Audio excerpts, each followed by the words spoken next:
Hello and welcome to Pluribus Unum's Fireside Chats. Not as good as FDR's, but hey, it's something. One minor health update. Because I went to get a consult for oral surgery because I have to get the root canal removed. Hooray! In the meantime, I was given drugs! Yes! An antibiotic. And I do have to say, after taking it, I do feel a lot better. I just gotta think about the exact time and date that I would put for the surgery. Just to make sure I don't have to, record after, the thing. You know, because you gotta give yourself proper time to heal and stuff. But anyways, to distract myself from that, let's get right into the news. First, an update on Guatemala. And unfortunately, it's one of the worst updates you can get on Guatemala. Because in the Guatemalan election, currently, the Attorney General of Guatemala has issued a statement stating that he found quote-unquote irregularities within the election and made it a point that he wants to annul all of the election results that happened.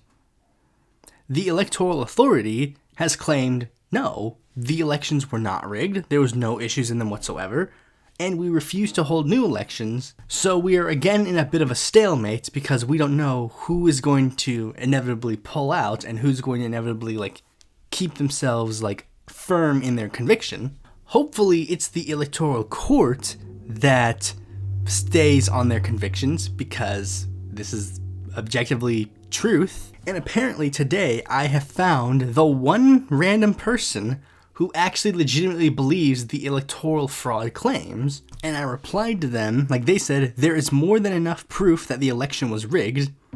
And I responded with a very simple statement. Yes, a party with no institutional power somehow managed to rig an election against the incumbent party. Which is a fact.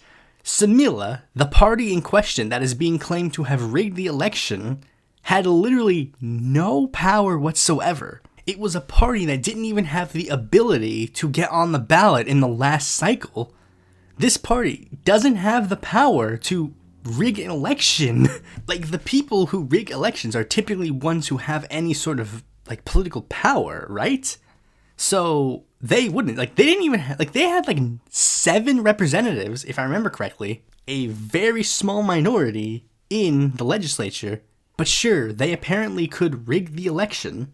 Do you guys even remember what the basis of these quote-unquote electoral fraud is? The basis of the electoral fraud was that during the, pre-candidate stage, Bernardo Arevalo, there were some people who were questioning some signatures that he put there, and the Electoral Authority said, no, these signatures are perfectly fine, and we're going to move forward. And then, despite the fact that he was polling near the mid-range or lower mid-range during the campaign, he managed to walk away with a surprise upset. Which makes total sense if you understand the situation of this thing. Due to the fact that 3 prominent candidates were forbidden from running in the election, many people were just sick and tired of the entire Guatemalan political establishment. So, in order to show that they didn't like them, they either voted blank or voted for one of the other smaller candidates in the race. And it just so happened that Bernardo Arevalo was in the right place at the right time. He was a somewhat known name due to his father, and it's one of his main tenets was anti-corruption, so it was okay, we'll just give this guy a shot. And then, when it came to the second round, it was him versus an incredibly unpopular politician. So, again, he had a very easy path. But hopefully the situation fixes itself. This is one of the reasons why I haven't removed the Samilia, emoji from my @ on Twitter. Because they still need the support. Anyways, speaking of support, Podemos has decided to pull some support. If you don't remember, in Spain, one of the major left-wing parties in Spain was Podemos. And they were a leading force in the Spanish left for a long period of time. That was until the most recent election where they kind of took a back seat to a new brand, Sumar. Well, Podemos was a part of the Sumar coalition, and the Sumar coalition is going to be part of the broader Spanish coalition with the PSOE. But Podemos has made a decision to leave the governing coalition due to disagreements over Palestine, despite the fact that the incumbent government would be pro-Palestine. They were apparently refused to be allowed to speak on the issue further, which kind of puts the governing coalition to a little bit of jeopardy, but I think Podemos will eventually vote for the governing coalition anyways. One thing people are saying, though, is that this is sort of Podemos' last breath of strength, because Podemos kind of is refusing to die. Like, this is basically the divide between the hardline people who are 100% pro-Podemos and the people who are generally in favor of just, like, the Spanish left winning. Because one of the major reasons as to this is, like, particularly due to mistreatment, supposedly, from the governing coalition to the leader of Podemos. So it's basically Podemos loyalists versus, like, loyalists of the left. We'll have to wait and see how things pan out, but for all intents and purposes, this may be a bit troubling. Speaking of a bit troubling, the citizens movement got into a little bit of trouble because, okay, like, some of this stuff was going down in previous episodes, but I didn't mention it because I didn't think it was going to be that big of a deal. Then, right before the episode releases, big bombshell happens.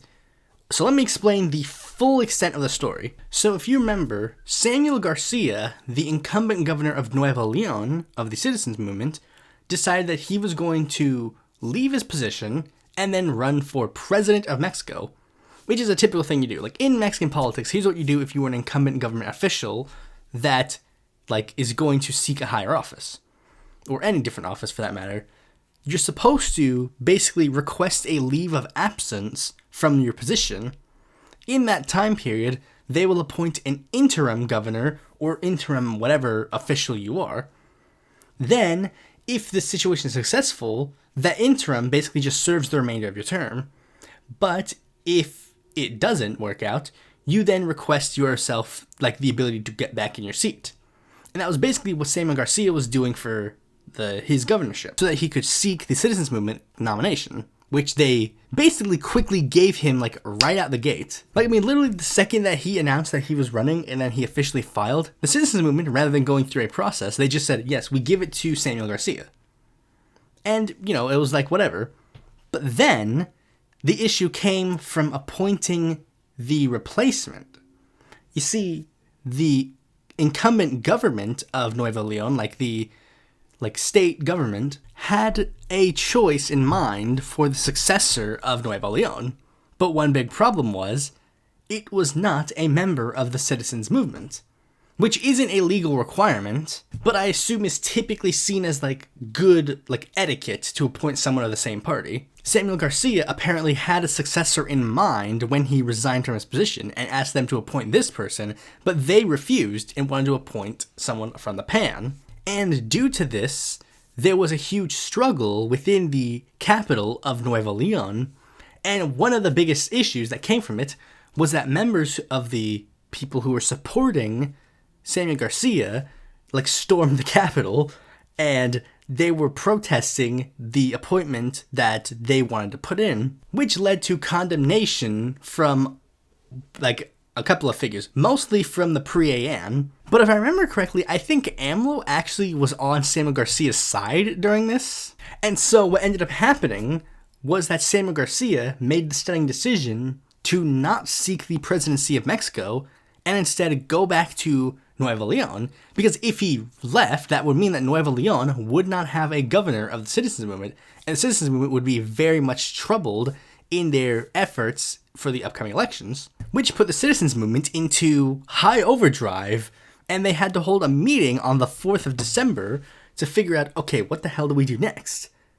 And the stunning decision was made that they will just do the process over again, choosing a nominee in January, which basically restarted the process, and a couple of people who previously said that they were not interested in the nomination are now suddenly floating themselves again for the nomination, most particularly Ivan Ortega Panchillo, the former governor of Yucatan. 3 other people who have been floated as contenders are citizens movement leader Dante Delgado, a Mexican senator by the name of Juan Manuel Zepeda, and Jorge Alvarez Mañez, who is allegedly not interested in actually running, but is secretly trying to vie for the position.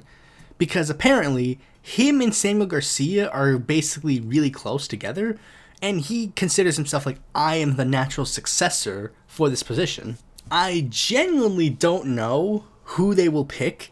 If I had to take a guess, I would say Delgado is probably going to be forced to choose to be the nominee, because it seems genuinely no one else is interested in running solo with the exception of Delgado. So I think he's just going to be the one that just has to be like, screw it, I guess I'll do it myself. But anyways, speaking of screwing things, Venezuela has decided to screw themselves, because this is a situation that I neglected to talk about, but at this point I think it is unavoidable because, well, let's just say never mind, I'll just say it. The situation revolves around Venezuela and Guyana. For those who don't know, Venezuela and Guyana have a quote-unquote territorial dispute, because there's one area that apparently has some sort of historical thing, like Venezuela historically had that place, but then Guyana claimed it at one point, and then it became a territorial dispute. It's the Essequibo region, which is 2/3 of Guyana's national territory. And this is a thing that is like really old. Like this, apparently the borders that they have like currently were chosen in 1899. So it was like, really, this is like a way old like nationalistic type thing, similar to how like Putin claims like we have claim to Ukraine because of like long-standing old history. And apparently Venezuela's been like pushing for this sort of thing for a while now, and Maduro basically put pen to paper to finally push for a referendum. And the referendum would basically be that there would be 5 questions on the ballot. Here are the 5 questions in full. Do you agree to reject by all means, in accordance within the law, the line fraudulently imposed by the 1899 Paris Attribution Award, which seeks to deprive us of our Guyana Esquiba? Do you support the 1966 Geneva Convention as the only valid legal instrument to reach a practical and satisfactory solution for Venezuela and Guyana regarding the controversy over the territory Guyana Esquiba? Do you agree with Venezuela's historical position of not recognizing the jurisdiction of the International Court of Justice to resolve the territorial controversy over the Guyana Esquiba? Do you agree to oppose, by all legal means, Guyana's claim to unilaterally dispose of a sea pending delimitation illegally in violation of international law?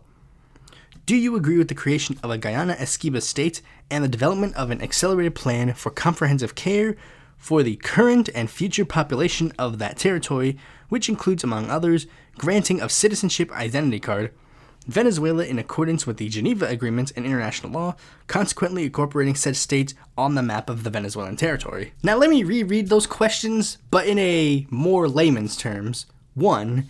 Do you reject the agreement that is unfair to us? 2. Do you support the agreement that is fair to us? Do you agree with us in saying that we don't listen to the international community? Do you oppose Guyana trying to limit something or whatever? I don't necessarily know what the claim of the 4th question is.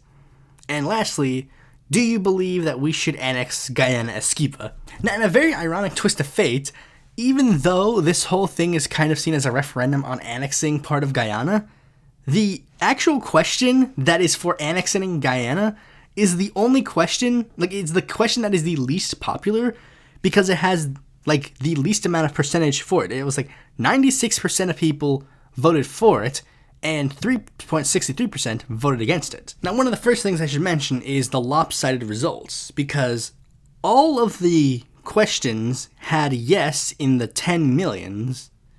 They vary from question to question, but all the questions had over 10 million people say yes. Some have tried to make the claim that this is like proof that Venezuela rigs its elections or whatever, but that's not true. Because the reason why 10 million people voted yes to all the questions really stems from one fact. The Venezuelan opposition is incredibly incompetent. If you've been following the show for a long time, you all know that the Venezuelan opposition is really incompetent in a lot of regards. And this one is no exception, because apparently the Venezuelan opposition overwhelmingly supported this referendum too, due to their incredibly nationalistic tendencies, much like Maduro. I mean, it's even to the point where Juan Guaido was literally praising the results of the referendum. Again, showing an incredibly lack of competence amongst the opposition. The only opposition that even remotely had an interesting take was the Venezuelan Communist Party, which stated that they fear that this upcoming, this thing could be used as a pretext for not allowing the upcoming election to take place. Which would be very bad news, particularly for me, because I was planning to make a video about the Venezuelan presidential election. Especially considering Maduro was already making a pretty good deal with Joe Biden to make this election the most fair that Venezuela could ever have. And that was one of the major reasons why I didn't necessarily talk about this story at first, because I genuinely was like, Maduro wouldn't screw this up this bad, this fast. But then again, people said the same thing about Putin and Ukraine. He's not that stupid. But turns out they can be. Now, I actually don't necessarily believe that there will be an invasion or an annexation, despite what tankies have already proven that they kind of want to happen. But the thing is, I don't necessarily believe that because of one shining knight in armor. And that's Lula da Silva. And because it's weird, because Lula da Silva, for those who don't know, is prominent Brazilian president. And he actually has close relations with both the leader of Guyana and the leader of Venezuela. And when I say he has good relations with them, I don't necessarily mean blah, blah, blah, they have trade deals or whatever.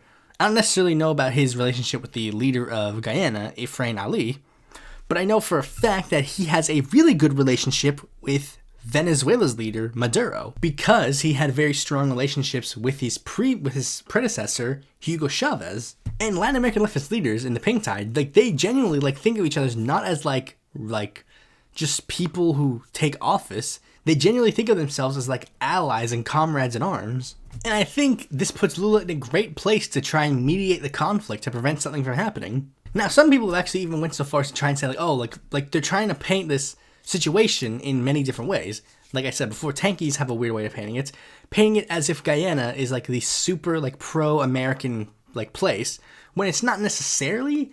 And in similar way, people who are on the side of the Guyanese, much like how people were on the side of Ukraine, immediately forget all of the previous issues that were going on in that country, and one of the biggest ones being how Guyana has a close relationship with ExxonMobil, which is what tankies are trying to use to try and make this situation in their favor. They try to go oh look, see, we're trying to liberate this oil so that we can use it for the people's good, as if that justifies an invasion.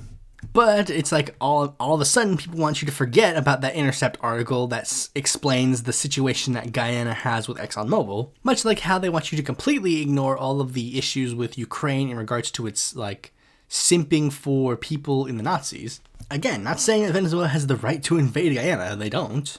Or that some claim to land a long time ago justifies you invading to take that land back.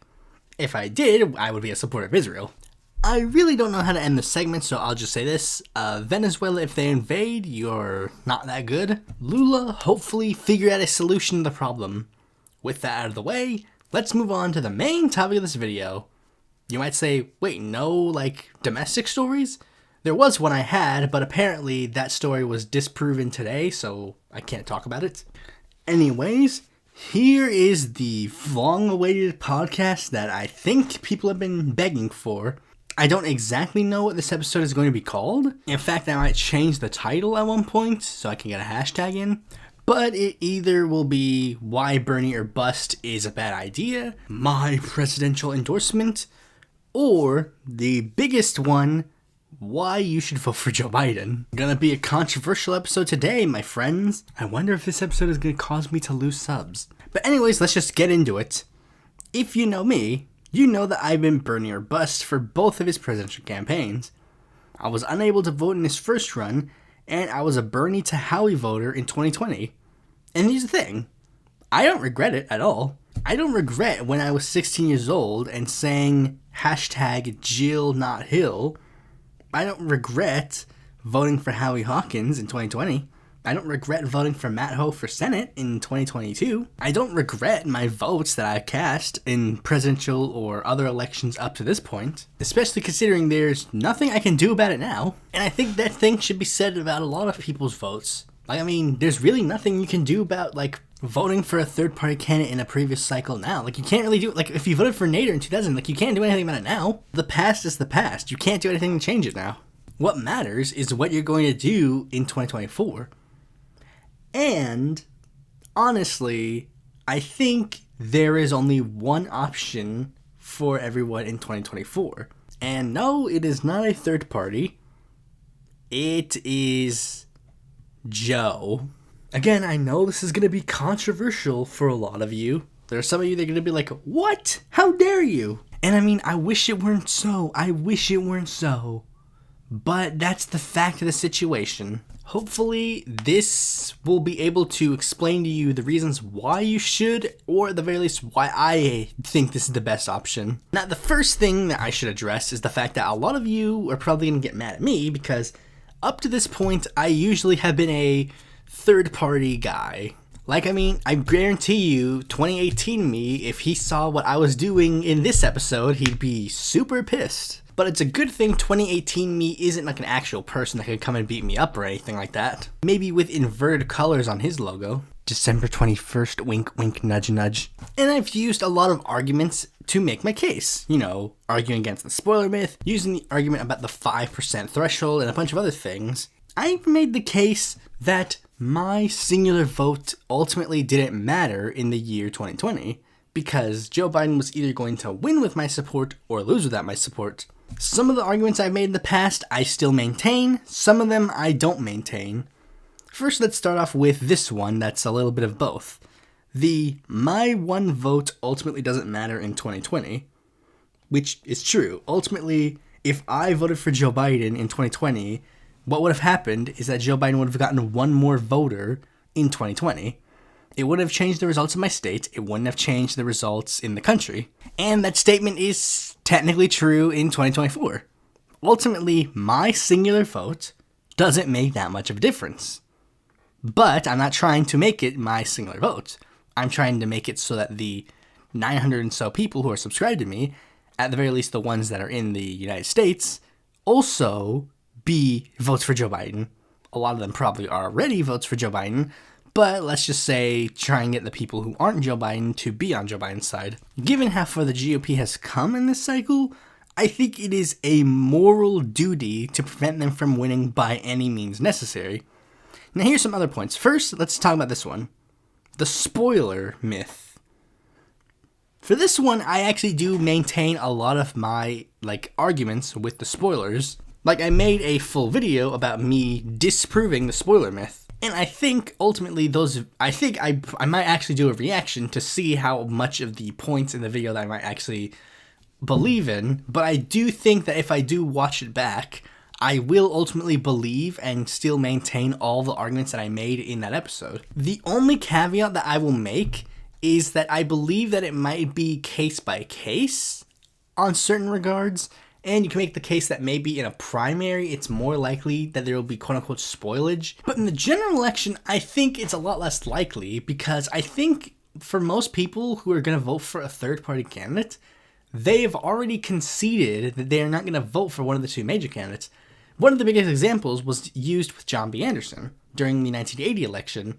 He was a liberal Republican, so there were accusations that he would either split the liberal vote and give the election to Reagan, or he would split the Republican vote and give the election to Carter.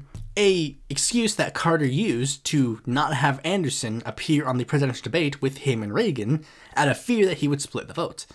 But political commentators maintain to this day that John B. Anderson did not spoil the election because all the people who voted for John B. Anderson were already turned off from Carter and Reagan. And it's the same thing with this cycle. A lot of the people who would vote for a third-party candidate are people who are very interested in their pet issues.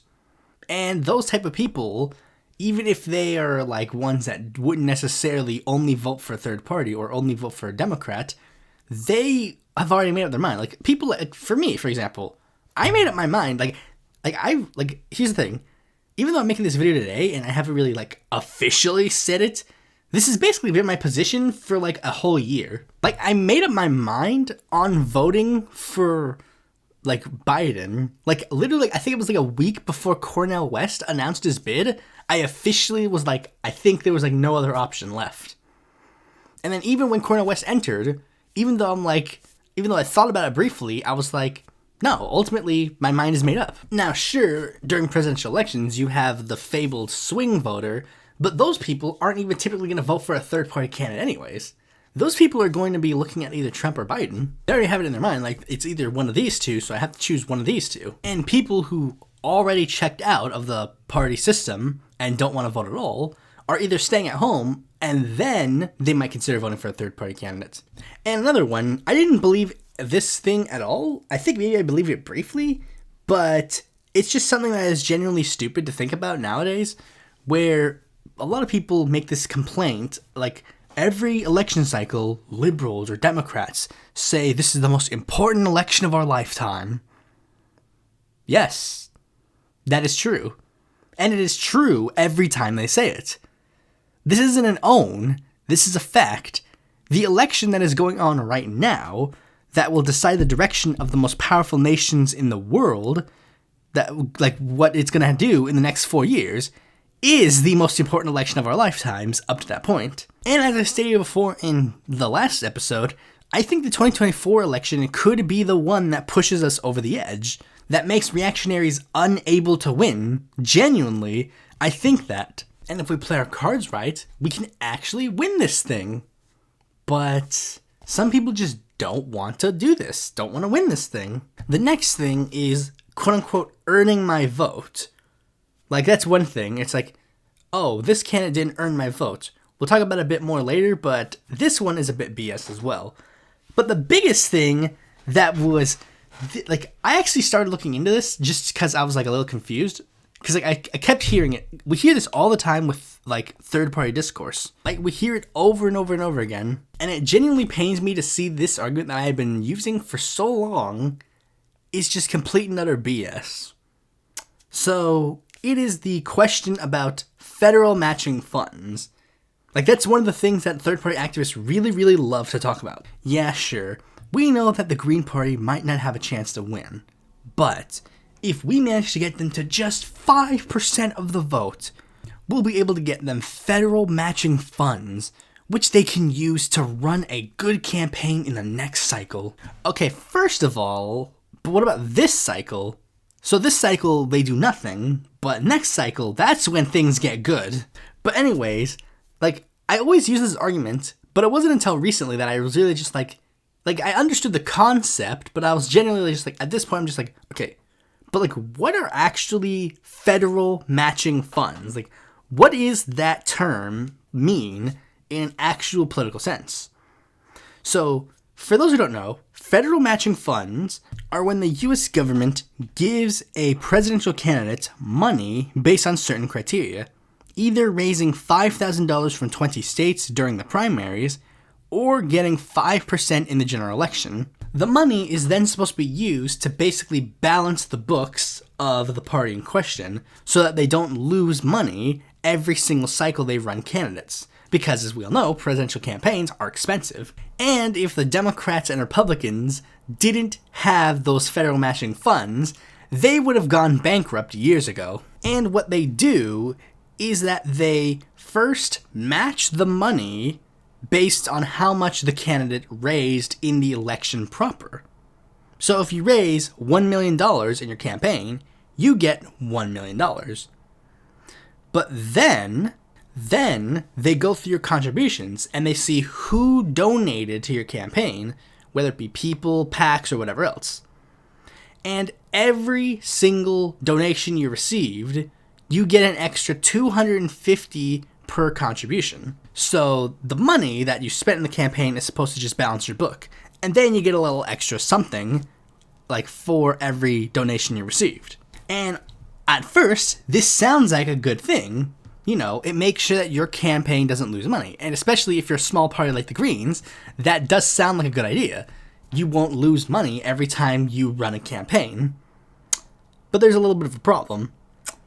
even though everybody says that federal matching funds are like the big threshold that we need to reach, they kind of forget to mention that the Green Party has met federal matching funds many times in the past. Now, if I remember correctly, I think Stein and Nader both qualified for federal matching funds during their campaigns. I think it was the 2000 and 2016 campaigns, and I think Jill Stein might have also qualified in 2012, but they qualified for the smaller version, like the raising $5,000 like one. So it was like, it wasn't necessarily enough to like pay off all the debts, especially considering they earned it so early. So they had to use that money to then spend money on the campaign. Like, you're right. You're genuinely right. The federal matching funds in those last campaigns were not that good. But this is where I pulled out the calculator and started doing some math. So let's play a hypothetical. Jill Stein somehow manages to get 5% of the vote. Like, the Bernie or Bust movement manages to push Jill Stein to get at least 5% of the vote in the national, like, general election. If we follow the rules, as I learned them, Jill Stein would have received from the government $12,766,233.55. For comparison, what she actually received in that same cycle was $590,935.39. On a first glance, you think, see? There's no way you can fuck up. Like, she's given this much money for her campaign to help build the Green Party. Ta-da, problem solved, right? Well, no. You see, money doesn't equal, like, gains. Your party actually has to be good, like an actual good party with good, like, it has to be run well in order for the money to be used properly. How do I know this? Because that literally happened in recent U.S. history. In 1996, Ross Perot's results for the Reform Party managed to get that roughly that same amount of money given to the Reform Party to then be used in their next campaign. Money that went to their nominee, Pat Buchanan. If we are to go at a logic that a lot of people like to think, then it would be that results would have meant that the Reform Party did well in the 2000 election. They in fact did not do well. They lost 7 million votes in that cycle. The money didn't help them at all. The organization was not well run. It was filled to the brim with infighting. They genuinely had no clue what they were doing. The org was taken over by a bunch of fucking grifters, effectively pushing out the few people who actually did kind of have any sort of sensibilities. You know, like, they kicked out Perot. In that campaign, they were literally having infighting with a fucking communist cultist and the fucking leader of the KKK. They were both in the same party. Now, there's a subsection of the online left that would defend the Green Party, saying, no, this is different. You see, the Green Party, they're different. This wouldn't happen with the Green Party. The Green Party would take the money, and they would actually do something good with it. Those people have absolutely no fucking clue what they are talking about. Because this is one big thing that we always see with the Green Party people. The people online who support the Green Party know absolutely nothing about the Green Party. Like, literally, the Green Party only exists to them in the general election. The primaries, they don't exist. In between elections, they don't exist. Only when general election campaigns happen do they actually care about the Green Party. So they can virtue signal about, oh, we're leftier than thou. We vote for the Greens. We vote for the real Socialist Party, not fucking Democrats. The Green Party is literally the leftier than thou party for people who want to virtue signal. Meanwhile, as me, a person who is genuinely interested in the Green Party's endeavors, I paid very close attention to what the Green Party was doing 2017 up to 2020. You know, the time period that was like, this was supposed to be the one where the Greens were gonna form this big, massive party to, like, move the Bernie movement forward. And what the Green Party showed was, again and again and again, their utter incompetence. First, big one, They did not actually facilitate that Bernie Sanders supporters to enter the Green Party. They did nothing to facilitate that at all. They just assumed that that process was going to be automatic. That, they would just go to the Greens, or they took their support of, like, Jill Stein. Like, you guys supported Jill Stein, ergo, you guys are Green Party supporters now. It's like, no, we'll support you sometimes, but, like, you gotta give us an incentive to stay. And there was no incentive for the Greens, like, for the Bernie people to stay within the Green Party. And a lot of the ones who were the prominent people didn't stay in the Green Party. Like Kenneth Mejia, who was in 2018 considered the next rising star of the Green Party. People like me genuinely thought that he would be the Green Party's next presidential nominee. Now he's not a Green anymore. He ran as a Democrat and won. And the Greens were on a desperate plea to get somebody to run with them in 2020. So much so that they literally decided to invite Jesse Ventura to their convention to give a speech to court him to run for their nomination, which he didn't even do. The reason being, he just wanted to just be given a presidential nomination, and he didn't want to go through any primary. Speaking of primary, this was the biggest thing that showed how utterly incompetent the Green Party was. The entirety of the 2020 primary process of the Greens, it was an absolute shit show from day fucking one. Now, I've talked about the 2020 Green Party primary for a long time. Literally, as it was going on, I was an active part in this whole drama. And this was the thing that utterly showed me how just completely, utterly incompetent the Green Party is. For those who don't remember, let me try to say the beginning part as briefly as I can. So, active Green Party member Howie Hawkins was one of the founders of the Green Party. He was courted by the Green Party to run for the presidential nomination in the past, but he declined because he had a job and he didn't want to take time off from his job in order to go run a nationwide campaign. He could do it for statewide campaigns or local campaigns, but he couldn't do it for a nationwide campaign. 2020, he retires from his job, so they court him to run for the presidential nomination. Many prominent Greens, including VP candidate Ajamu Baraka, prominent candidates Kevin Zeese, Margaret Flowers, who also worked for the campaign, which made Howie Hawkins decide to seek the nomination. Green Party Twitter says, wow, this is cool. Our co-founder is seeking the nomination. That's pretty cool. There was one problem, though. There were a couple of people who were already seeking the Green Party nomination, and they didn't get a shout out from the Twitter, so they got mad. One of which was a guy named Ian Schlockman, who was their gubernatorial candidate in Maryland, who had just turned 35 and was like, I'm so ready to run for president. Like, it was like one of the things. It's like what every kid says. The second I turn 35, I'm going to run for president. Which then caused Kevin Zeese, prominent Howie campaign manager, to go, bro, buddy, pal, I don't think you're ready to run for president. Maybe you should drop out and endorse Howie, because we don't want you to tarnish your future within the party.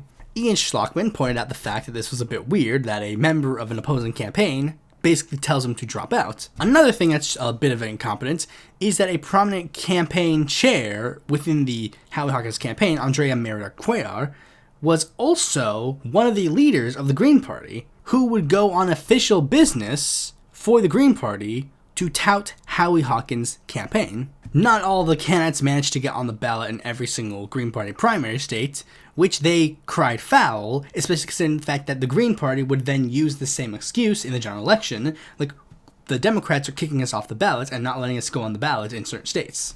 Two people in particular got mad. Both of these individuals had absolutely no history within the United States Green Party. One was a Democrat, like school board guy who jumped into the fray to say, like, I'm, like, the true candidate for the Green Party. His name is Dario Hunter.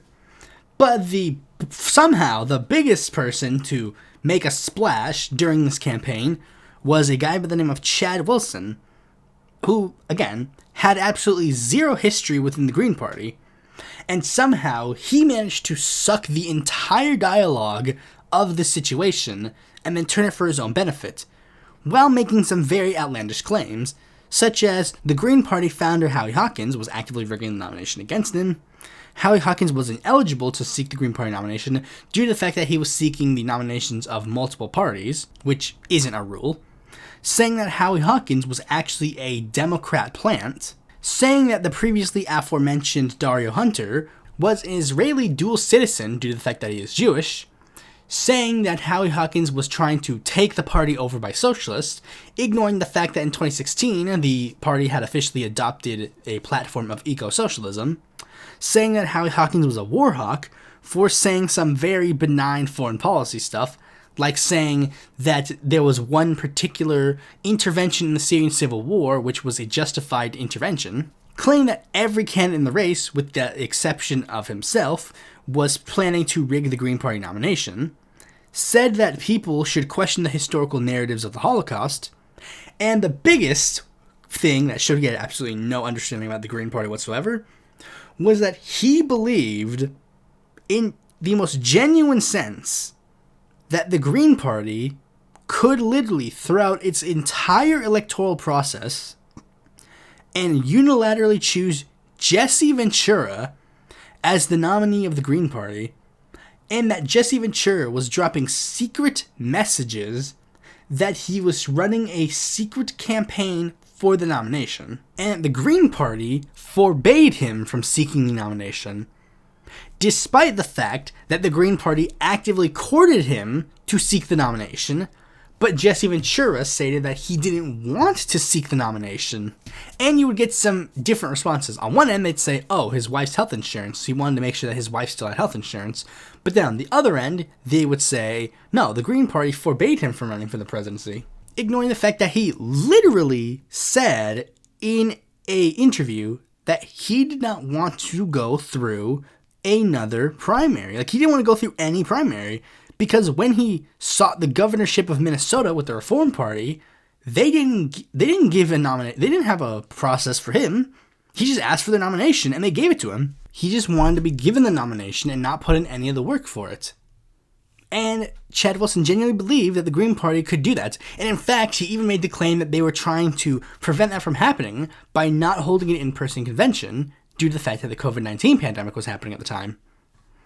And another effort to show how incompetent the Green Party is their situation regarding Cornel West, where they managed to get him to run, and then due to the fact that he wasn't able to, he just decided to randomly not run for the nomination, apparently, they decided to tout Jill Stein for a third fucking time. Really showing how your campaign and your party is a very thriving force. You have to tout the same candidate multiple times. Now, it's not like the Socialist Party that actually did show impressive electoral results, but still just wanted to have Debs or Thomas as the nominee. Like, I mean, that's different because the party was actually growing and the party was actually expanding. In fact, there were multiple times where Debs didn't want to run because he didn't want the party to be unilaterally about him. For Thomas's runs, yeah, the party was in a bit of a decline, so that's why that excuses that. But like again, the Green Party has made no preparations on who the next person will be. No Kenneth Mejia, no Matthew Ho. Genuinely, just like, I legitimately thought Matthew Ho was the one who had the best chance of being the Green Party nominee in 2024. But no, they're just gonna tout Jill Stein again. A separate point is the ability of like new movements, like, because that's one thing that the left wants to do for some reason. Instead of building on the currently existing movements that we already have, they want to tear down those movements and then build new ones. Like, I genuinely believe, like, I did think that it was better to work off of existing movements and not build new ones, which is why I was actively against the Movement for People's Party initially, because I was more interested in having us go on the Greens. But the Greens haven't really shown anything good. And, I mean, I actually, like, literally, in 2018, I basically gave the 3 versions of the next thing, like, I gave the 3 routes for progressives, or leftists, a chance. Movement for People's Party, the Green Party, and DSA. It basically was like, look, you all do your own thing, come back to me in 4 years, or like however many years. What do you do? Movement for People's Party, nothing, like genuinely nothing. The Greens, they had a over 1 million drop in votes and got 136 elected officials. The highest elected official they had was mayor. DSA managed to get 5 members of Congress, had 77,000 members nationwide, 51 state lawmakers, and 132 local officials. A Democratic Party that panders to them by supporting unions, and at the very least rhetorically acts like Democrats of yesteryear. DSA keeps winning, getting more electeds in office, even if those electeds don't stay in DSA but remain true to their socialist beliefs. We took over a statewide party. We even managed to get Shadi Thanadar. Meanwhile, again, Greens and the Movement for People's Party don't have anything to report still. So why should I consider these two places viable when DSA has been the one to show that they are the ones willing to put in the most work and get the most results? And why should I waste our time in new movements because we don't have time? We don't have time to start new movements. We don't have time to build a new party from scratch. Like, guys, do you know how long it takes to form a viable political party? It's not going to be 1 year viable for a political party. It's not going to be that. Like, let's look at Bernie. Bernie Sanders, the guy that, for people sometimes forget, is an independent candidate and has a history of third parties.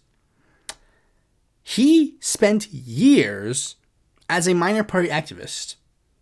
Years. Like, he first got involved in politics basically in 1960s.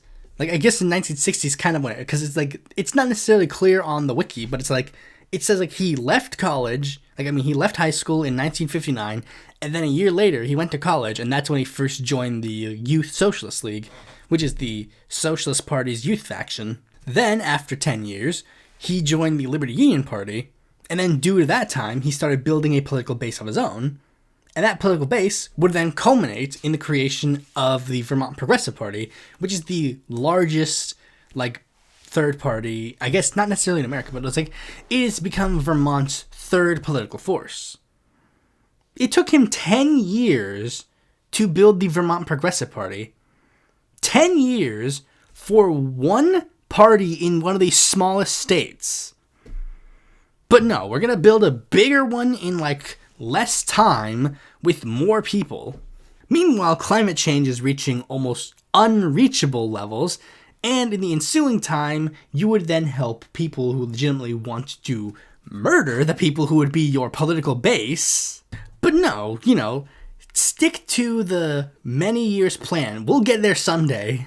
Cornel West in particular, it's he wants to start at fucking square one for some reason. He doesn't even want to start with the fucking Greens. He wants to start literally from point zero. And yet we're going to somehow build this campaign to be a viable force. Yeah, great idea. The only reason why DSA hasn't formed its own political party yet is because it's just easier to work within the Dems. Because if you don't have to build that party infrastructure.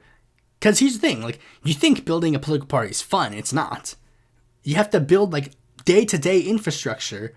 Not every day is, standing in the streets protesting and be yeah. For being an actual viable political force, you need to hire pencil pushers. You need to hire the people who will do the boring stuff behind the scenes that nobody cares about.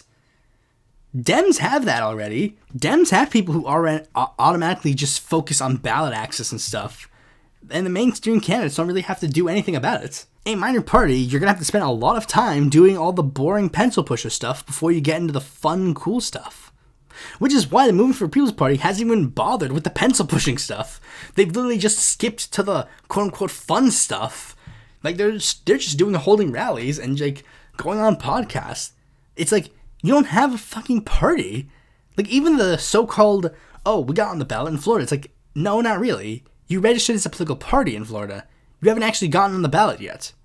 Getting on the ballot is different than getting registered as a party. And I literally just checked, and their Florida affiliate is fucking dead. I clicked the page on the Florida website and then clicked the website for the Florida People's Party. The site's fucking dead. So them being on the ballot there is meaningless if nobody's fucking working for the party. I guess since we're on the rant of the People's Party, I should mention why those guys are fucking bullshit too. I made this point. Movement for People's Party is the new Union Party. Now, this is going to require more explanation for those who don't know, but I actually have made an episode about it previously. But for those who don't know, the Union Party was a political party that was founded in the 1930s. Now, the party was a vehicle was a potential vehicle for the political aspirations of populist Florida Governor Huey Long, who was assassinated that same year. One of its founders was a man by the name of Charles Coughlin, a populist radio host who would reach like 3 million Americans a day. Like basically, I think it was 3 million or like more. It was like a decent amount of the American population was listening to his show. Coughlin, he started his career completely unrelated to politics, and we're talking about something else instead. He would then transition to be a huge supporter of one of the most prominent left-wing people in America at the time, FDR, but would then slowly drift away from him, usually in regards to foreign policy, but it would then transition into broader things, which led him into the arms of Huey Long, another politician who espoused views that were more similar to his. After disagreement on some legislation, they would then mount a presidential campaign against FDR, where they ended up getting a bit more explicit with some of their rhetoric, particularly Coughlin getting more vehemently anti-Semitic, basically the party being borderline fascist, with one of its other founders, Gerald L.K. Smith, literally being a fascist. Like, I mean, literally after the war, he just started espousing, like, fascist talking points and started fascist political parties, like, just openly fascist. It was just like, the dude, he ain't hiding it. This ain't, like, hidden. And one of the major things about this party would be a huge focus on a particular piece of legislation, or like a particular plan, that could be summed up in a 3-word slogan. Now, Movement for People's Party. Movement for People's Party was founded by a guy who used to be a huge fan of Bernie Sanders, prominent left-wing politician, who then drifted away from him due to various stances on political issues, particularly foreign policy. One of their prominent advocates/members is a prominent political commentator who got their career started from things that were outside of politics, but then transitioned into politics, who was also enamored by this Bernie Sanders guy, and again drifted away due to things such as foreign policy, which would then drive them into the arms of a different politician, Tulsi Gabbard. And as they are pushed away from Bernie, they are also pushed away from the so-called leftist rhetoric that they once espoused, now espousing more right-wing elements, with Dorr having been frequently caught quoting a neo-Nazi multiple times. One of the major disagreements they have is a small policy that can be summed up in 3 words. And other prominent members and people who are associated with the group have open associations with neo-Nazis. Yeah, basically, it's literally 1-to-1, essentially. I can link the original article that I had initially, and it's like shows you like just some of the things. Like, it'll include the source of like the fucking like Jimmy Dore quote, but it's like genuinely, it's 1-to-1. Now, that's not to say every single person who is affiliated with either of these groups is inherently bad, mind you. Like, I mean, from what I've gathered, Francis Townsend, one of the founders of the Union Party, wasn't fascist by any means. And we have some people who worked for the Movement for People's Party who have since left the group. This doesn't mean that it necessarily negates them. And there was one other person who was affiliated with this group for a short period of time, but we'll get to that in a second. That doesn't necessarily mean that they're inherently evil. But the fact that they work with this organization does show a little bit of a troubling sign of character. Speaking of, I guess we should address this point, because I said I was going to address this point at some point, but I haven't up to this point, but I will do it now. Point. One thing that I'm sure a lot of you are going to say is Joe Biden hasn't earned my vote, which is a statement that I made in the past. Yes, that is true. A lot of politicians got to earn your votes. That is a fact. But there's one big problem. Whenever people say that, like, oh, Joe Biden hasn't earned my vote, they will then tout a different candidate. Which I'm like, wait, if you're gonna play the game of this person hasn't earned my vote, then I got bad news for you guys, because all the other candidates that you say I should support over Joe Biden, they haven't earned my vote either. Marianne Williamson has not earned my vote due to her anti-vax nonsense. Jill Stein hasn't earned my vote due to her absolute dogshit takes as of late. Cenk Uygur hasn't earned my vote. The pro-police lib can't even get on the fucking ballot. He literally ruined his chance to get on the ballot, literally, in the most literal sense. He apparently had a ballot, and it was like the filing papers to put him on the ballot. And One of the things that it asked a question was citizenship status. And he, for some reason, wrote something completely unrelated. Like, it was like, this segment will be unconstitutional when I go to court for this. And it's just like, okay, you just disqualified yourself from going on the ballot because you just ruined this paperwork. But the biggest one is Cornel West hasn't earned my vote. He has shown nothing except utter incompetence in this campaign. He has switched his party affiliation twice during the campaign. If you remember correctly, very early on, when he first announced that he was running for president, he decided he was going to announce for the People's Party, and he was going to run as a People's Party candidate. Which I just showed you many reasons why they're literally borderline fascist, so that's a bit cringe nonetheless. Associating with that party shows a complete utter lack of judgment. Then he decided to switch his affiliation to run as a Green. You know, whatever. But he did basically hint that he would then take that campaign and would basically run a campaign to run for multiple minor parties. You know, basically keeping it in the loop that he could still technically be the People's Party nominee. Which is like, I mean, people were giving him like the W of like, yeah, cool. He has shown that he's smart. He's left the People's Party. Yes, he jumped from an utterly incompetent right-wing AstroTurf party into a utterly incompetent campaign and party that has been used as a Republican AstroTurf. Great! He's shown complete, utter difference. He's now worthy of my support. Obvious sarcasm is obvious. And also the fact that I mentioned very early on, like, he was literally just like, there was nothing there that indicated that he was leaving the People's Party or changing his party affiliation. All he basically announced was that he was migrating to focus a Green Party campaign. Then he made the decision to run as an independent for some reason, which has basically ruined his chances at ballot access. And then, very recently, he has announced that he hasn't actually announced this. The party announced it, that he is going to be on the ballot, on the California ballot, like on the California primary ballot of the Peace and Freedom Party, a smaller socialist party in California, and he's going to intend to seek their nomination. The primary is not a binding process. The winner of the primary does not necessarily have to be the winner of the person who gets the Peace and Freedom Party nomination. But it does put him in contention. But this leads into the weird question, because, like, what is he doing?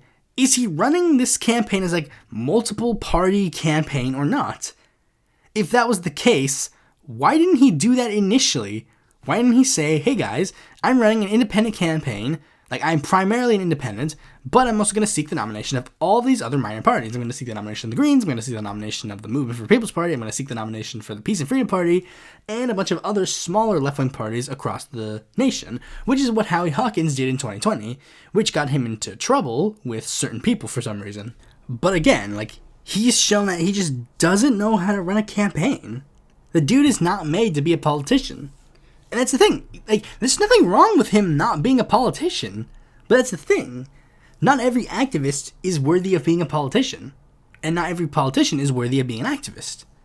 That's fine. You can have two different people in two different crowds. Sometimes you can make the transition and not be fucking brain dead. Like Cori Bush. Cori Bush made the transition from activist to politician very smoothly, and I think she's been doing a hell of a good job. But Cornel West is sadly not in that level. Now, I think there's genuinely one thing that really made me change my mind. And it's just something like the fact that this is even an argument point is just depressing to me. Like, for starters, one of the things that I want the left to do is I want the left to learn from their mistakes. Every time the left does something and it doesn't work, I want us to learn from the mistakes that we made in the past. And hopefully we can do better, again, through learning from our mistakes. And unfortunately, there is one very drastic mistake that the left made that I thought it would be fine to learn from this mistake. The mistake in question was in 1930s Germany. 1932, the Social Democratic Party of Germany proposes an alliance with the German Communist Party. But the German Communist Party refuses to make that alliance, claiming that the Social Democrats were worse than Hitler. Their leader, Ernst Thälmann, fucking idiot, point blank stating, some Nazi trees must not be allowed to overshadow a forest of Social Democrats, and Hitler must come to power first, then the requirements for a revolutionary crisis will arrive more quickly. And they even joined with the Nazis to help hurt the Social Democrats, helping them try to overthrow a Social Democratic-led government in Prussia, and joining the Nazis during a railroad strike, again, to make the Social Democrats look bad and hurt them, not the Nazis. Don't make the Nazis bad. In fact, they were actually trying to court the Nazis. Communist-like candidates would go to places where the Nazis were doing good and would then run on those same type of rhetoric. Like, basically running as proto-Nazbols. Like, yeah, we also hate bankers, wink, wink, nudge, nudge. Usury is pretty bad, dudes. Wink, wink, nudge, nudge. We hate the evil capitalism. Who runs it? I'm never gonna tell. Wink, wink. Like, these guys were literally just trying to court the Nazis and be supporters for the Nazis. Like, that's what they were doing. They're trying to get Nazis to join the communists, but what they just did was make the Nazis more powerful. Like, I would see that, and then I would go, so I think the left needs to learn from that mistake. But instead, for some reason, the left doesn't want to learn from that mistake. And the thing is, the mistake isn't purely on the communists. Like, I mean, there were some Social Democrats who did want to form an alliance with the communists. There were some that just didn't want to form an alliance. Some people even make the claim, like, the communists actually tried to form an alliance too. It's like, no, they wanted to form an alliance literally after the Reichstag fire and, like, after the Enabling Act. Like, it was way too past the time for an alliance to form to stop Hitler. The Social Democrats were proposing the alliance during the initial 1932 election, when they had the seats to stop Hitler from becoming prime minister. Whenever I would get into an argument with, like, a tanky communist guy or whatever, I would just pose one very simple question. If you were a Communist Party leader in Germany, and then you get that telegram, you get that message, Social Democrats want to form an alliance with you, what do you do? They would never respond to that question. They would always respond with, the Social Democrats hurt the communists. They were anti-communist, blah, blah, blah. They killed Rosa Luxemburg. And I'm sorry, all of this, like, this has made Rosa Luxemburg really, really cringe to me. Like, I don't know anything about Rosa Luxemburg, unfortunately, but I kind of don't like her because they used her as a crutch. Like, no, you see, you don't understand. They killed Rosa Luxemburg. So it was okay for 6 million Jews to die. Another thing that they like to say is, but the Social Democrats voted for the guy who would appoint Hitler to be chancellor. One, they voted for him to be president of Germany because Hitler was one of the other candidates. And the Social Democrats' whole purpose in that brief period of time was trying to stop Hitler from being the leader of Germany. Like, I mean, for all the faults of the Social Democrats, like, they had their priorities straight in that regard. Like, even on, like, the infamous poster, like, because sometimes, like, the communists will send this poster, it's a very famous poster, of, like, they said that Thälmann was just as bad as Hitler and Papen. It's like, well, yes, but they're listed third. It's like the three arrows. On the top, it's the monarchy, then it's Hitler, then it's Thälmann. Clearly, they didn't see the communists as that bad of a threat if they're willing to form an alliance with them to prevent Hitler from being leader of Germany. And they conveniently ignore this point. The reason why they were appointing Hitler was because Hitler won the election. He and his coalition partner had a combined total of 340 votes, like 340 seats. You only needed 324 in order to be the Chancellor of Germany. Meanwhile, in the election before that, I don't know why, but for some reason in the election before that, they didn't need that many seats. They only needed 293, which is something that could have worked if they were going to play their cards right. Like, I presume they would have also struck a similar deal with the centrists, because it was very likely, considering they both supported Hindenburg as well. So would have been a potential possibility. I mean, I don't even really necessarily... I would have liked to see it work and then not have Hitler rise to power. But I also would have at the very least liked to see like there was an attempt and a try to prevent Hitler from getting to power. And this situation I really felt was like a really bad situation for them, because it's just like, I literally gave you a scenario where you can vote for your third party and then still prevent fascism, prevent the rise of an authoritarian, and prevent the rise of the thing that you supposedly don't want. And yet, they actively chose, no, we are instead going to remain firm and not do this, effectively saying that they would let Hitler win. And they use same old stupid rhetoric that has been failed for many years, like social fascism, which is not a thing. Social fascism is not a thing. It's not real. If you believe social fascism is real, you are stupid. You are playing into the hands that literally led to 6 million people to die. And we're facing that same situation again for this upcoming cycle. And I know some people still want to believe like, oh, well, there's still a chance for it. No, it's going to be Biden and Trump. That is the choices. I don't want those to be the choices. I would love for at the last minute, oh, Joe Biden disappears and now Bernie is the nominee somehow. I would love that. But that's not happening. That's not happening now. That's not happening tomorrow. That's not happening at all. The options are Joe and Donald. Those are the only two people that have the ability to be president of the United States in 2024. And they're both making it explicitly clear what they support and don't support. Like, for example, there are a lot of people that are even trying to judge Joe Biden on like, oh, but Joe Biden promised this. It's like, do we honestly believe that he was going to do half the things that he said? No. And then I just hate these fucking lying, stupid fucking bitches like Brianna Joy Gray, where she's like, I actually had really high standards for Joe Biden. It's like, no, you fucking didn't, you fucking liar. You absolute lying troglodyte piece of shit. I'm not scared of a Trump presidency. Yeah, of course you're not, you fucking bitch. Because you're gonna... Genuinely, I hate her. I genuinely hate her with every fiber of my being. Of all the people that I've done videos on, I think I genuinely hate her more than all of them.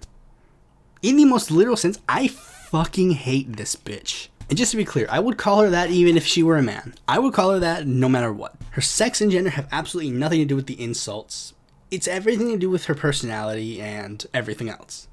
But it's like, these people didn't have high standards for Joe Biden.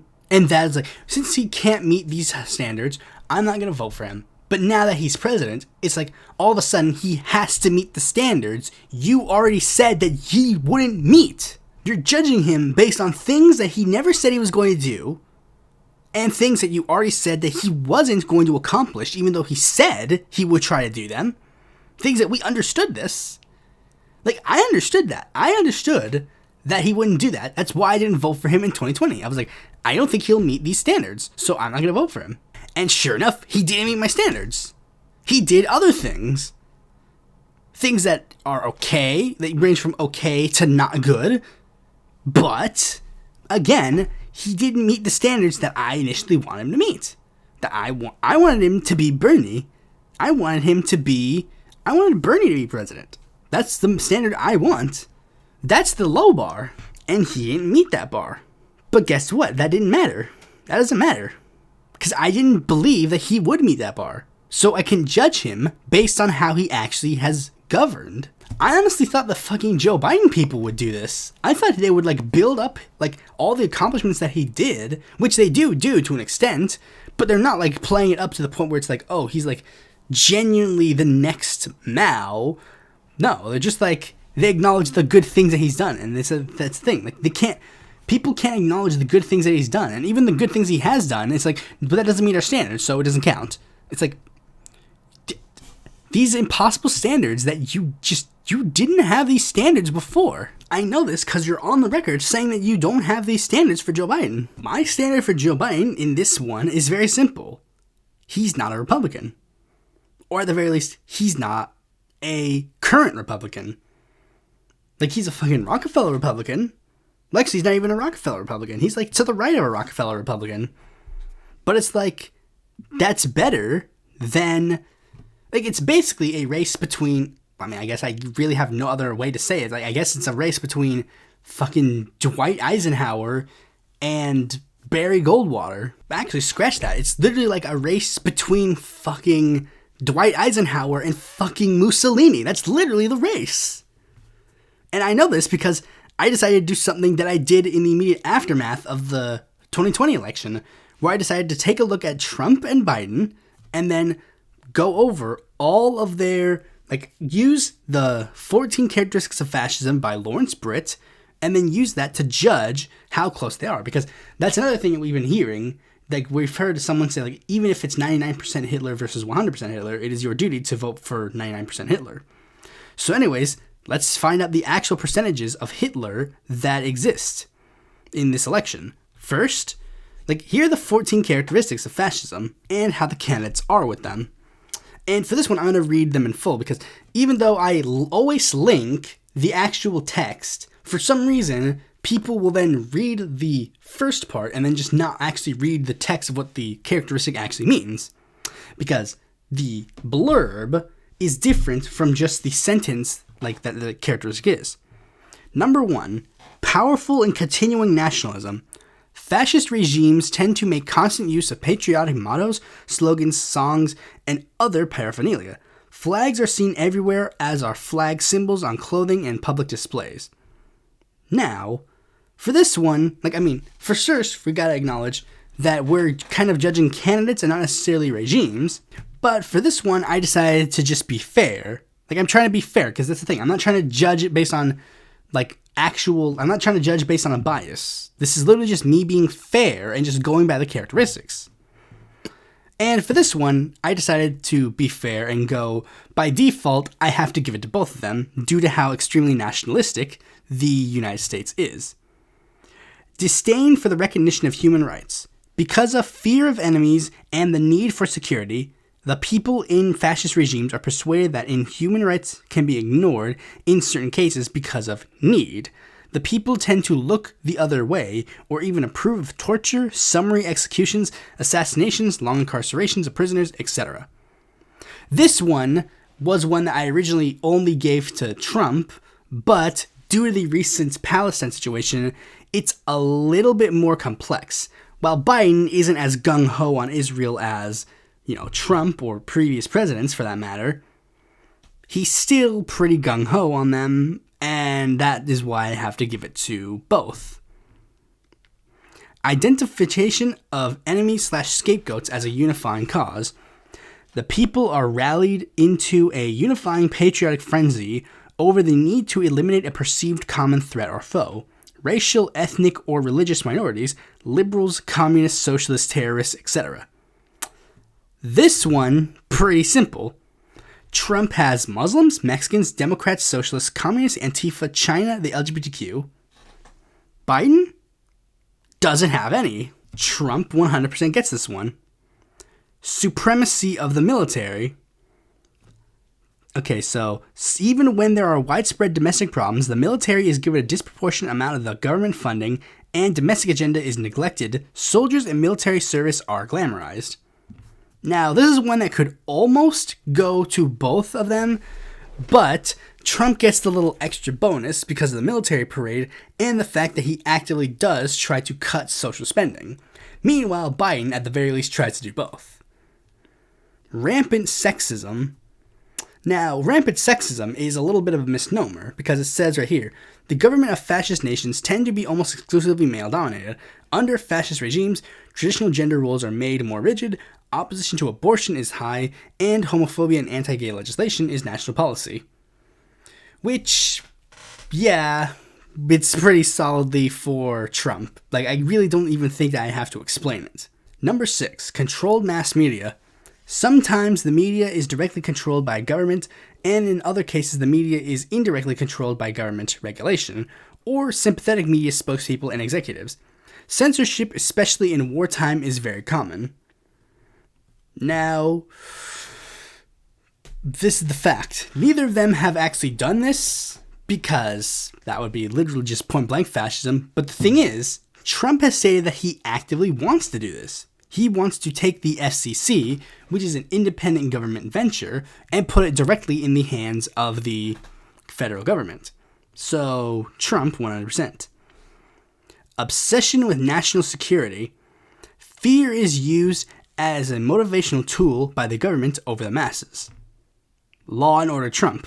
So, yes. And the fact that he's like, oh, immigrants are ruining the country. Religion and government intertwined. Governments in fascist nations tend to use the most common religion in the nation as a tool to manipulate public opinion. Religious rhetoric and terminology is common from the government leaders, even when the major tenets of the religion are diametrically opposed to the government's policies or actions. The GOP is basically a Christian nationalist theocratic party, while the Democrats are a multi-religious Big Tent organization. Trump gets it easily. Corporate power is protected. The industrial and business aristocracy of a fascist nation often are the ones who put the government leaders into power, creating a mutually beneficial business-government relationship and power elite. We could go in and out about how Biden and Trump are not necessarily the same on this endeavor, but that's not really the point. The point is, like, both have it, so I have to give it to both. Labor power is suppressed. Because the organization power of labor is the only real threat to a fascist government, labor unions are either eliminated entirely or are severely suppressed. Now, some people might immediately rush to the comments and be like, both, railroad strike, because communists really, like, the fucking, like, fringe left is so obsessed with that one fucking strike. That one strike, they're just like, oh, that one strike proves everything. Like, Biden and AOC are like fucking fascists because they didn't support that one strike. They broke up that one strike. It's like, yes, it's bad that they broke up that strike, but it's literally one. It doesn't negate the entirety of their labor policy. Especially considering Biden literally did the NLRB rating. Meanwhile, Trump and the entire GOP is openly anti-labor.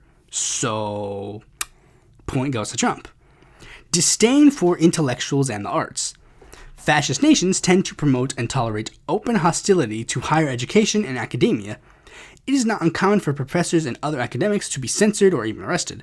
Free expression in the arts is openly attacked, and the governments often refuse to fund the arts. Now, I didn't even read that last part, and yeah, the GOP frequently will make cuts to art funding, but also CRT, cultural Marxism in schools, liberal woke media. Goes to Trump, obviously. Obsession with crime and punishment. Under fascist regimes, the police are given almost limitless power to enforce laws. The people are often willing to overlook police abuses and even forego civil liberties in the name of patriotism. There is often a national police force with virtually unlimited power in fascist regimes. Trump literally campaigned on law and order and sicked police on protesters. Point goes to him. Brief mention of the fact that some dude was so fucking stupid, they were literally just like, but don't you believe that Biden might sick cops on protesters? Like, yeah, but he hasn't done it, so I can't judge him based on something he hasn't done. I'm judging them based on things that they have said they will do or things that they've actually done. Rampant cronyism and corruption. Fascist regimes almost always are governed by groups of friends and associates who appoint each other to government positions and use governmental power and authority to protect their friends from accountability. It is not uncommon in fascist regimes for national resources and even treasures to be appropriated or even outright stolen by the government leaders. I basically just have to give it to both. Like, just because of how trash the US political system is in regards to corruption, I just have to give it to both. And lastly, fraudulent elections. Sometimes elections in fascist nations are a complete sham. Other times elections are manipulated by smear campaigns against or even assassination of opposition leaders, use of legislation to control voting numbers or political district boundaries, and manipulation of the media. Fascist nations also typically use their judiciaries to manipulate or control elections. Trump literally tried to overthrow the 2020 election. Point goes to him. So if you're keeping count, here's how we tallied the scores. Biden has 4 out of 14. Trump is an even 14 out of 14. So the election is not 99% Hitler versus 100% Hitler. It's 0.2857142857 Hitler versus 100% Hitler. That is the election. Like, Project 2025 is the biggest thing. Like, again, like, if you haven't read Project 2025, look it up. It gives the government so much fucking power and literally does transgenocide, makes the FCC completely controlled by the president. Like, this is the thing. Like, this is why I genuinely am confused. It's just, like, this is so, like, the GOP, they're not hiding this. This isn't a hidden thing. The GOP is openly running on this. And yet there's some people that are going to go, yeah, but when you say that the GOP is fascist, you don't mean it literally. It's like, no, I mean in the most literal sense, yes, it is. Like, Trump has said in multiple interviews, yeah, I'm like, okay with like a potential Trump dictatorship. In day one, I'll be a fucking dictator. It's like, hello, red flag, sirens, ring, ring, hello. And I still get this. Like, sometimes, like people are pointing out the fact, like, oh, he's running a campaign in New Jersey? Haha, that's so funny. It's like, yeah, another state that he's going to say that he's lost in. And they're like, oh, but do you genuinely believe that he would actually say that he lost New Jersey and that anybody would actually believe him? It's like, yes, I genuinely believe that. Remember, a majority of the Republican caucus voted to decertify fucking Arizona and another state. Like, they tried to do that, remember? Don't you remember? 2020, they literally did that. Literally, Trump could say that California was going to vote for him, and then it was rigged against him, and then that is what would lead to the results. And that's kind of why people, and you don't believe, remember, QAnon, like fucking QAnon, legitimately predicted that there would be a 50-state landslide for Trump, and that's why a lot of the fucking bullshit idiots who love Trump just went with it, because they were like, they genuinely thought that he was going to get a 50-state landslide.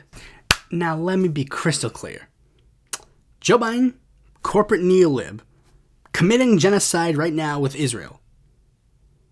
You have to vote for him anyways. The GOP is literally running fascism. That is literally what they are doing right now. Your options are try to stop that fascism or don't. I prefer to try and stop that fascism. It's not my fault that you are supportive of the fascism, apparently. But I live in a safe state. That safe state might not be safe if you turn out to vote for Joe Biden. If you genuinely believe that you could take a party from like 2% and turn them into a viable political force in like one election cycle, then surely you believe that you can take a party that has more like levels than that and then turn them into a viable force in your party, like in your state too, right? Like if you live in fucking Missouri, like if you genuinely believe that like the Democratic Party in Missouri is like not viable enough to even remotely indicate that you should vote for them, but then are instead going to go to the Greens and say we need to make them more viable, shouldn't it make more, like, wouldn't it be basically the same battle if you were trying to help the Missouri Democrats? And with that, you can literally make the Missouri Democrats more left-wing by showing up and being their new support base. But where does the fascism go when you vote away? It doesn't magically disappear. It's like, okay, but it doesn't get in the presidency. Like, I mean, I genuinely fucking hate those people. Like, people that, like, literally, that is a common thing we see. It's like, where does the fascism go when it loses? It's like, it doesn't go into the place with the nuclear weapon button. It doesn't go in the place that chooses whether or not gay people are arrested and jailed.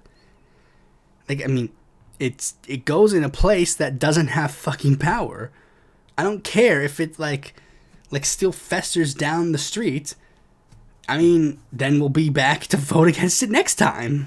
Like, I mean, I don't see anybody else providing any other viable solutions to stop the fascism. And here's the thing, like, I'm not saying, like, oh, you need to support Joe Biden 100%. Like, after you vote for him, you just go back to brunch. Like, no. Genuinely, genuinely, spend every day before the administration protesting Joe Biden to do leftward things, vote for Joe Biden, and then spend every day afterwards doing the same thing. Genuinely.